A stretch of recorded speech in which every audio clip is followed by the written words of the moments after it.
We've got a boatload of announcements from Summer Games Fest, confirmation on the next Dragon Age game, and the biggest gaming flop of the past year is pretty much dead in the water. All this and more on this week's episode of Weekend Repeat. A surprise to most likely nobody at all, Suicide Squad Killed the Justice League is, for all intents and purposes, dead and buried. According to Bloomberg's Jason Schreier, a large portion of the game's developers have been moved on to other projects, with many of them now working on a supposed director's cut of Hogwarts Legacy. Schreier reports that the game only has, quote, a skeleton crew working on the title at the moment that is providing little more than bare-bones support. Again, like I said in the beginning, this is probably a surprise to nobody. I mean, at the time of recording this video, the game only has a little over 230 people playing it on Steam, which those are absolutely abysmal numbers for what was supposed to be the next live service hit. And while this is probably going to disappoint tens of people, there is a silver lining to all this. Schreier also reports that because Suicide Squad was such a disaster, Rocksteady is looking to return to the studio's single-player roots with their next game. Sadly, with the next Arkham game being a Quest VR exclusive, I doubt we'll get another true-to-form Batman title. But I'm pretty confident their next game won't be as much of a raging dumpster fire. On June 6th, BioWare announced Dragon Age: The Veilguard, the next installment in the acclaimed Dragon Age franchise.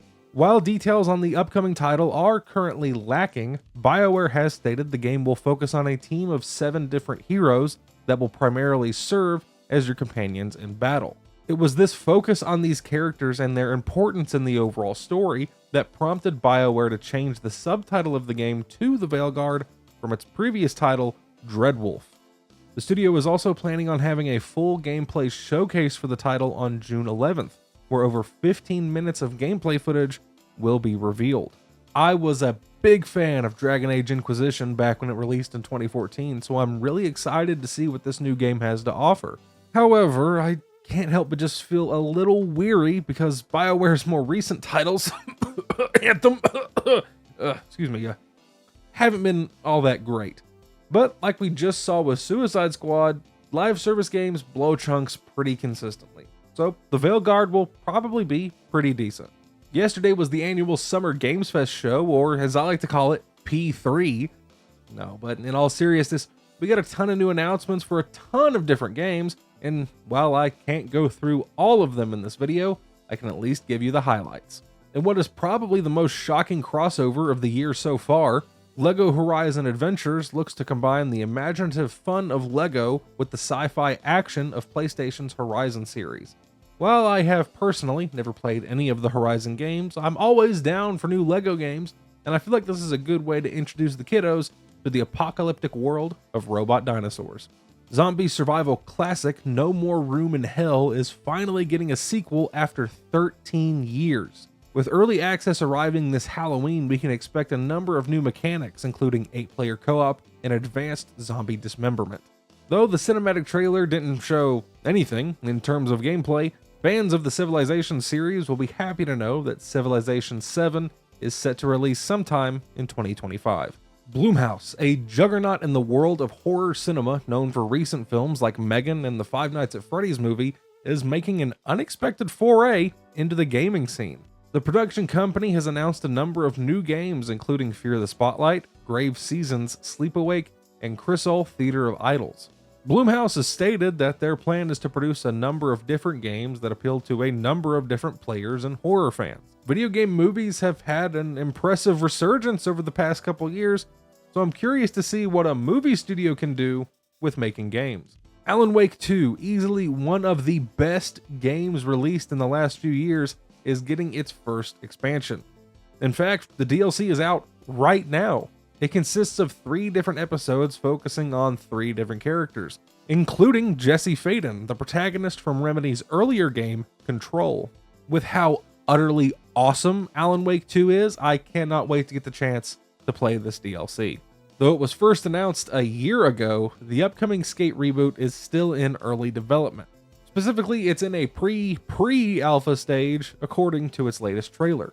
While it's a little disappointing to see that the game is still so early in its development, we will at least get to have a taste of the skating action when console playtests start this fall. Slitterhead, the next game from Silent Hill creator Kichiro Toyama, got an extremely in-depth trailer showcasing body-swapping gameplay and a ton of disturbing, monstrous creatures. From the gameplay we got to see, it looks like this is going to be a pretty interesting fusion of Silent Hill's horror and Ghostwire Tokyo's fluid action.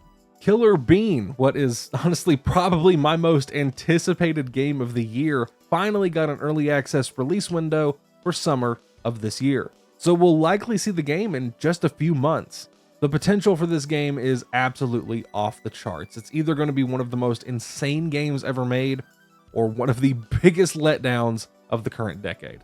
And lastly, everyone's favorite Pokemon ripoff Pal World is getting a massive update on June 27th.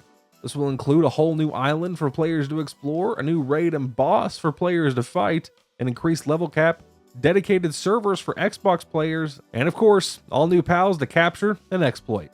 And coming out of the rumor mill this week, a trailer for State of Decay 3 will possibly be shown at the Xbox Game Showcase later today. A number of press release files from Undead Labs, the developers of State of Decay, have made their way onto the internet, including a new and improved logo for the studio, as well as information detailing that a new trailer will be revealed later today. First revealed all the way back in 2020, we've heard absolutely nothing about State of Decay 3 for 4 years now. The hype surrounding this game is absolutely palpable, and I feel like Xbox has some pretty big things in store for their showcase today. Fingers crossed for Banjo 3. So, a brand new look at State of Decay 3 honestly isn't too far out of the question. Thank you all so much for watching, and I hope you enjoyed. If you did, please leave a like and let me know what you thought of the video down in the comments below. And be sure to hit the subscribe button and ring that notification bell so you never miss another video. Thank you all so much for watching, and I'll see you all next week. Take care.